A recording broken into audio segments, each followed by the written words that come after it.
ఈరోజు నుంచి రేవంత్ ప్రచార బేరీ. ఉదయం మహబూబ్ నగర్లో వంశీచందన్ రెడ్డి నామినేషన్తో పాల్గొన్న సీఎం పాల్గొన్నారు. సాయంత్రం మహబూబాబాద్లో బహిరంగ సభ అయితే ఉంది. వరుసగా నామినేషన్లు, ప్రచార సభలకు హాజరు కానున్న పీసీసీ అధ్యక్షుడు.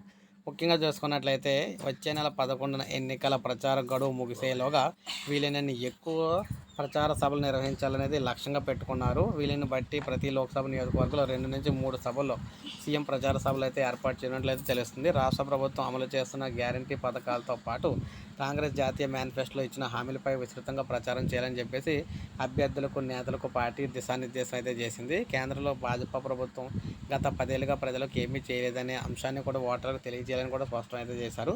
సో ఈ విధంగా ఈ రోజు నుంచి అయితే శ్రీకారం చుట్టారన్నమాట ఎన్నికల ప్రచారానికి సంబంధించి.